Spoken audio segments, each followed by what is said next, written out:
और सबसे बड़ी खबर तो आज यही है कि वक्फ संशोधन बिल राज्यसभा से भी पास हो गया। थोड़ी यहां मुश्किलें लग रही थी, लेकिन राज्यसभा से ही पास हो गया है। यानी अब यह कानून की शक्ल ले लेगा राष्ट्रपति के हस्ताक्षर करने के बाद ही। यहां भी लोकसभा की तरह राज्यसभा में भी 12 घंटे लंबी चर्चा हुई। उसके बाद राज्यसभा में यह बिल पास हुआ वोटिंग के माध्यम से। वक्फ संशोधन बिल के पक्ष में 128 वोट पड़े।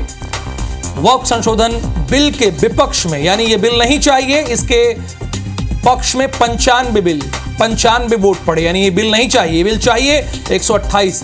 और पता है हमारी राज्यसभा कितने बजे तक काम कर रही है? हो सकता है कि आप उस वक्त, हो सकता है क्या, कंफर्म है, जब आप गहरी नींद में सो रहे होंगे।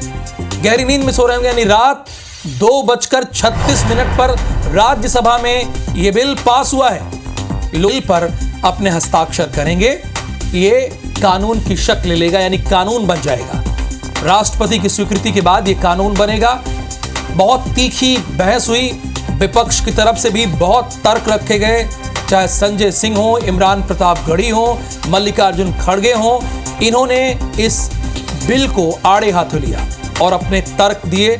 मल्लिकार्जुन खड़गे ने तो यहां तक कह दिया कि आप राम मंदिर के ट्रस्ट में कितने मुस्लिमों को रखेंगे? आपने तो मुझ जैसे गरीब दलित को भी नहीं रखा। ये कांग्रेस के राष्ट्रीय अध्यक्ष का बयान था, उनका ये बयान सामने आया था।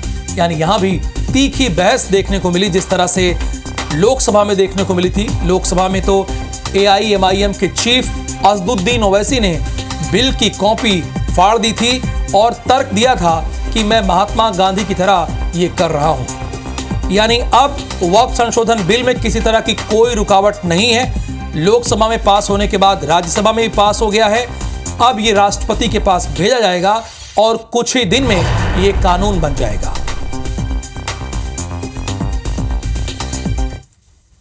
देखो, ये उनका इंटरप्रिटेशन है।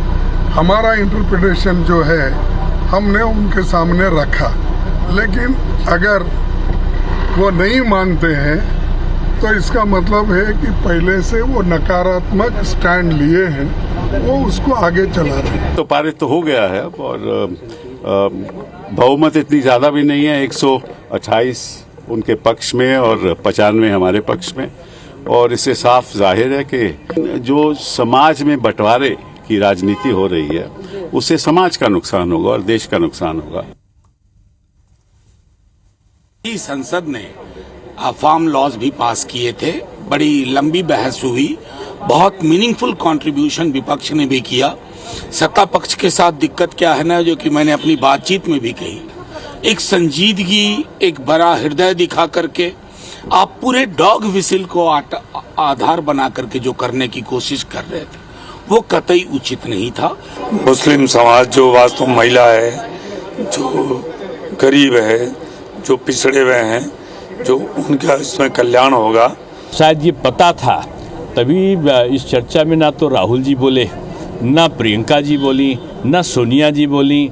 वो उनका पता ही नहीं चला कि वो पक्ष में है कि विपक्ष में है।